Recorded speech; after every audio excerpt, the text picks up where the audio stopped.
be considering. And in this part of the public hearing, does anybody have any questions concerning the Bellwood Farms development area? Thank you.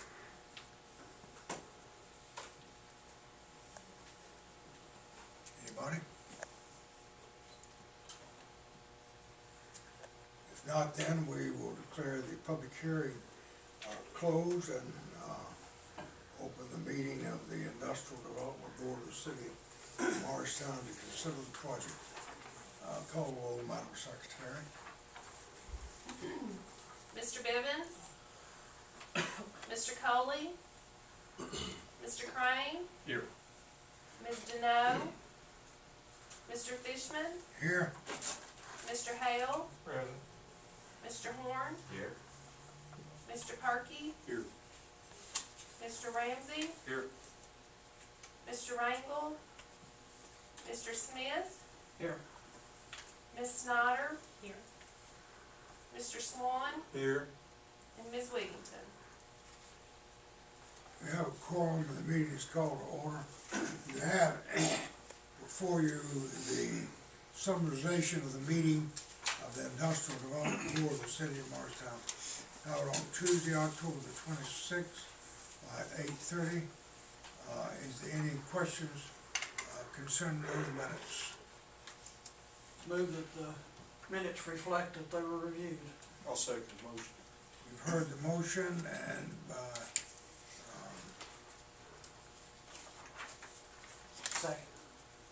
do you make the motion? I made the motion. Okay. And First, second. Any questions? If not, all those in favor, let it know by saying aye. Aye. All those opposed, no. Motion's carried. The next item on the agenda this morning is the consideration of the economic impact plan for the Bellwood Farms project. You have before you a complete study and dissertation of the project. I'll give you just a minute. I think this was mailed to you, emailed to you Friday. I hope everybody received it. Is that correct? You have a copy this morning. Let me give you a few minutes to look it over, and then we will discuss it if anybody would like.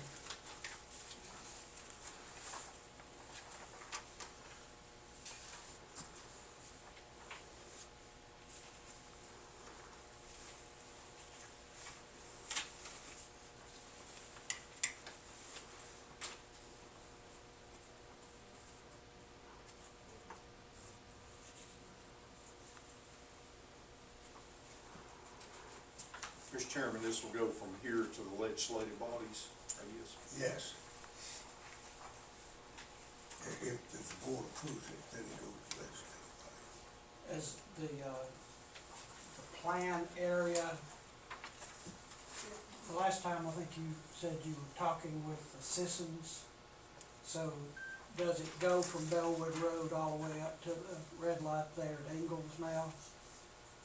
Mr. Smith, yes. As of today, it goes from Bellwood all the way over to, it actually incorporates the Henderson property, which is now a mobile phone Okay. building there. So it will go from corner to corner.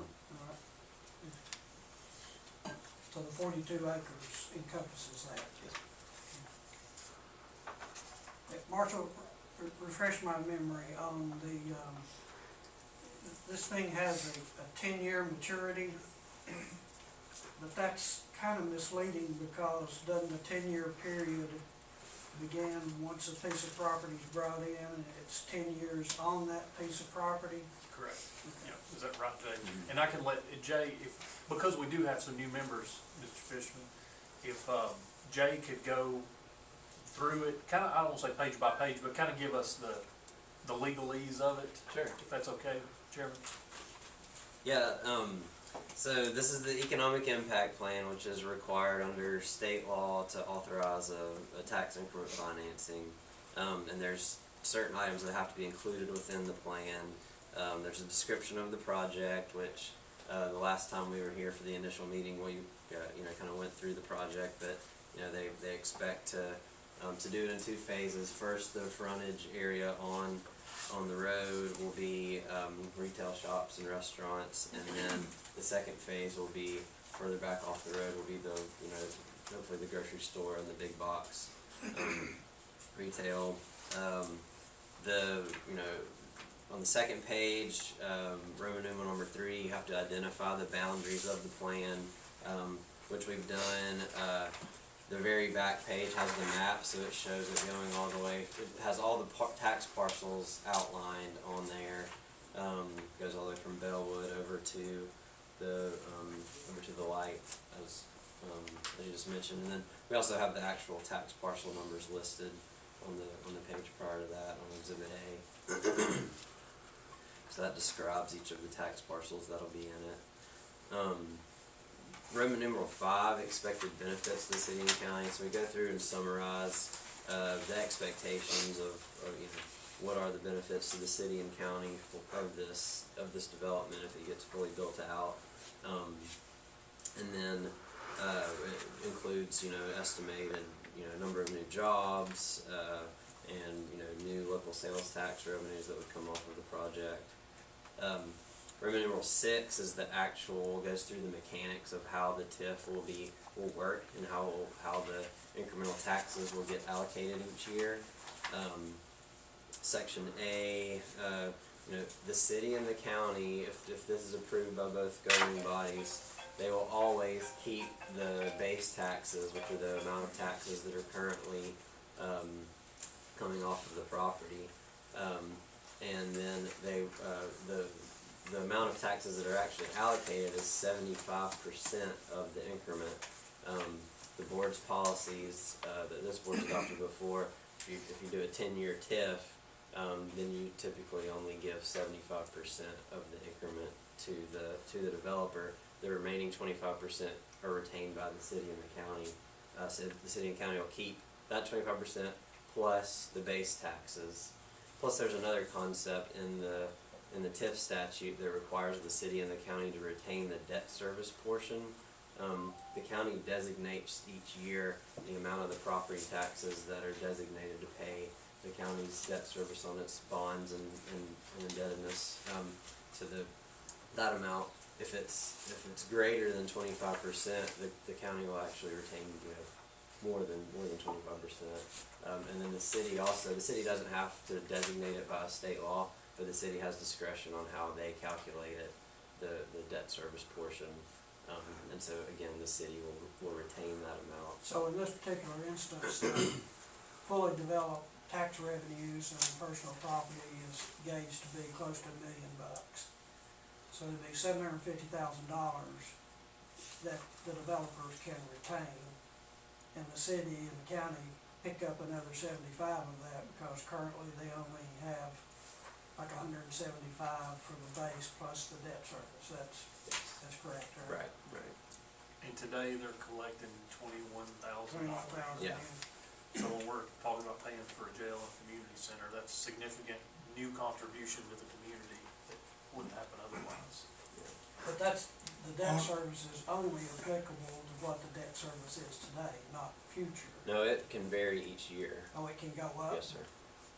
So You need as the debt service, The debt service right now for the city is more than 25%. Right. It's 38%. but No buts. 38%. Even though we say 75, yeah, 38 is actually going to the city for their part of the debt. okay. 75 is what we set as a baseline, but obviously if statute prevails, you have to go with that. Am I correct? Right, exactly. So they're not getting, So you're not. they're not getting 68% 75%. of the city portion. Okay. Yeah. So why does the document say 75%? That just That's sets the the board's base. That's the board's policy. Yeah. That's the baseline, and then the city, maybe they don't issue any new debt over the next 10 years, and their debt service portion goes down. Then at least this would be the baseline, cause it could So fluctuate. what you're saying then is, the county bills getting jail and its debt service doubles, then that $1 million then is diminished by the base plus the debt service from the city and the county. Correct, So it yeah, could end up being 50% right, easily. depending on how much, debt the county takes on. But currently, it's at 38% for the city and 25% for the county, correct? Okay. On page 2 and 3, is the economic impact. There's about 3 or 4 paragraphs there. It talks about very specifically what the city and county presently is receiving and improved in 2022. And that changes just a bit, but the important part of paragraph 2, I think, is the fact that presently the city and county are receiving roughly $21,000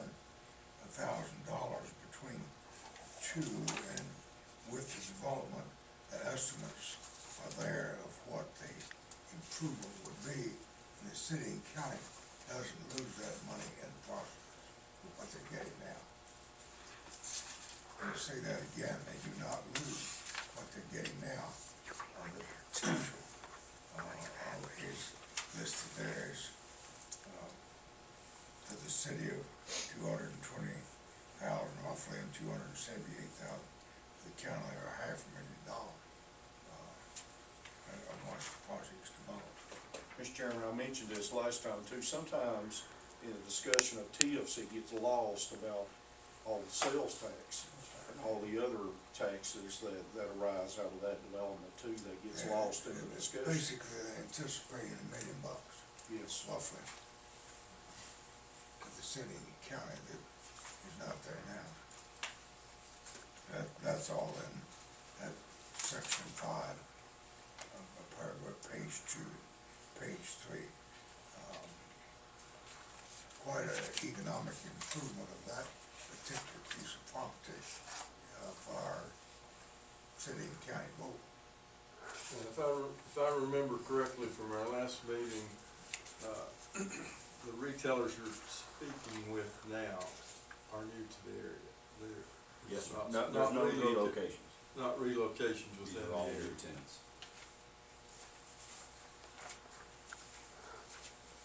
Just a couple other things to point out, on page 5, subsection B, the total amount of the TIF, principal amount, cannot exceed $2.5 million.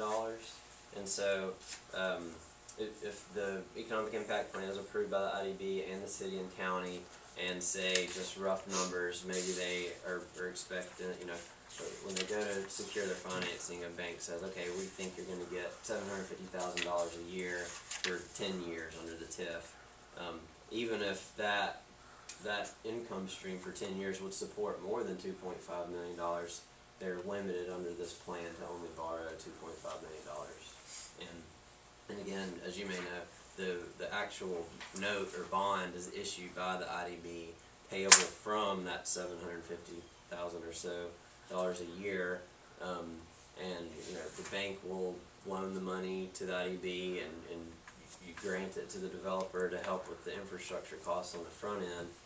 The IDB repays that debt each year as it gets these monies in.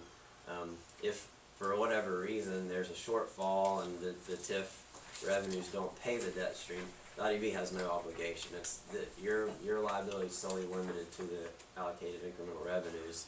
A lot of times the bank will require the developer to cover any shortfall, to guarantee it, to guarantee those amounts, or to put up collateral to ensure the repayment. But Well, wait a minute, you said something there that you said our liability.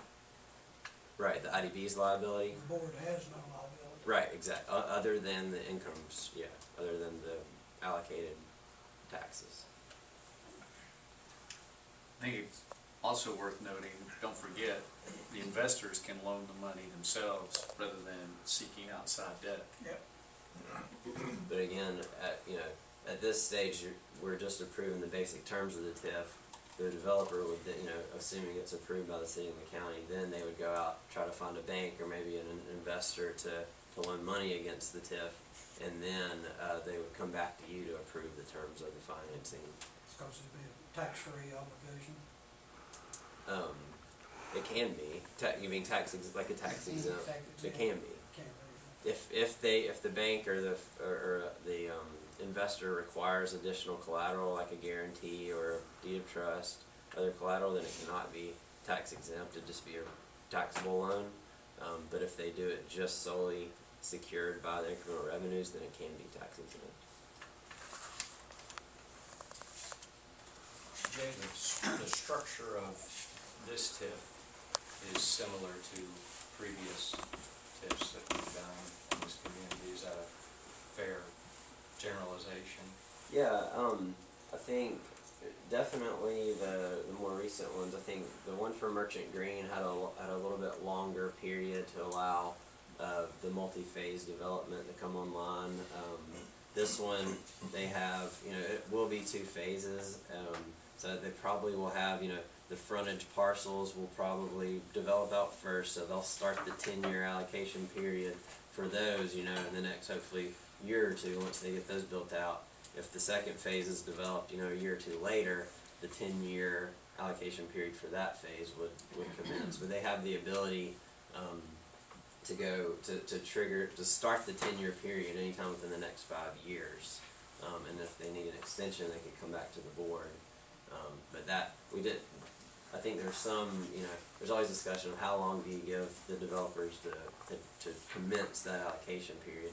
You want to line it up so that that it will commence when they actually complete the project and get the benefit, but you don't want to give them too long of a time and let the project drag on. So that was one kind of change compared to the Merchant Green, but which is similar to how we've done the other ones. So annually, does the board have a fiscal responsibility to collect the tax and flow it to the bank? The city, the property owners pay property tax just like they normally would. They pay it directly to the city and the county, and then someone at the city and the county has the responsibility each year to do the calculation. Okay, this is how much we, the city or the county, keep, and this is how much we send to the IDB, so the IDB can pay the debt service on the TIF. So does the money actually flow to the IDB? We actually get it and then turn around and flow it to the holder of the TIF? You can do it either way. A lot of times the city and the county will calculate it and just wire it directly to the bank, but sometimes, Jody They does send it. it to us. they send, okay, Yeah. so here they do it. So we have an accounting each year of how it flows on all of them? Mhm. Okay, good. All right, thank you. Mr. Chairman, just get a motion on the floor. I'll make a motion to accept the economic impact plan, and then there can be further discussion. Second. Mr. Perkins moved that the resolution for the industrial development board of the City of Morristown approved an economic impact plan for Bellwood Farm development area and authorizing the submission of this plan to the City of Morristown and Hammond County, Tennessee. Mr. Smith, second. Any further discussion or questions? Call for question. We need a clarification here, Jay, on line, page 4. Could be a typo. And it may not be, it may just be legal.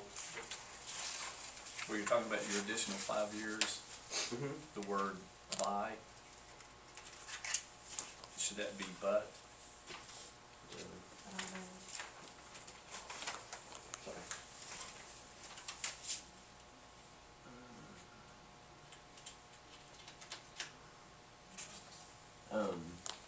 They can extend it by not to exceed 5 years. So the Yeah, word is yeah, by is that's appropriate? Mhm. Okay. By up to 5 years, yeah, that's probably not the best worded, but. You have before you the resolution,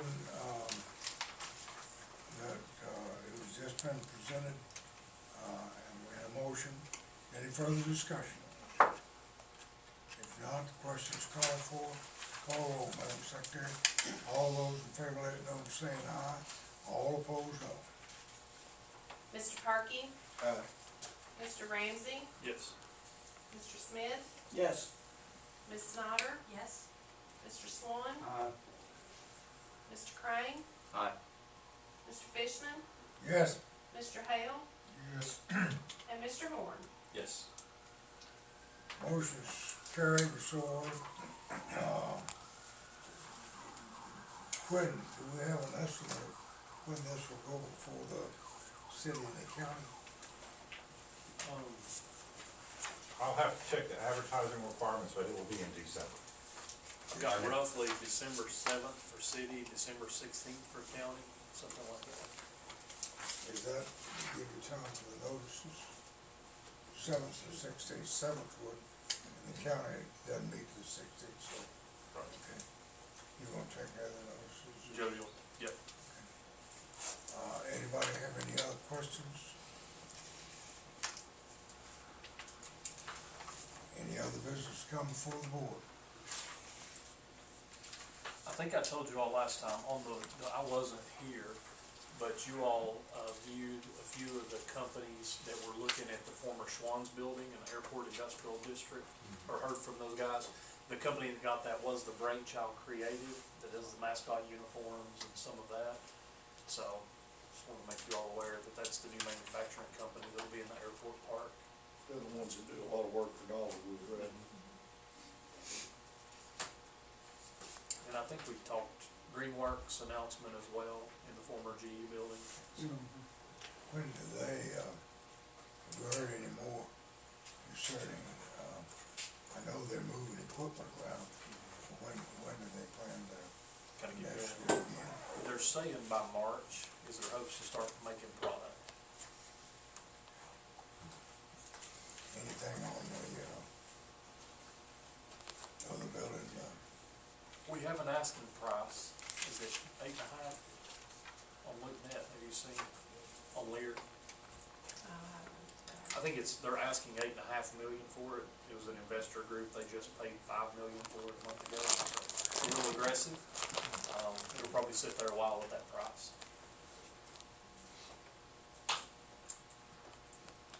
any other questions? Move for adjournment. Mr. Smith moved that we adjourn, all in favor, let it know, say aye. Aye. Thank you.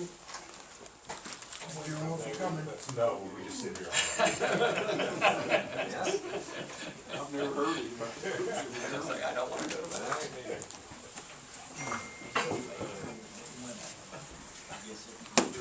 Mr. Hale? Yes. My brother does that all the time. Of the two,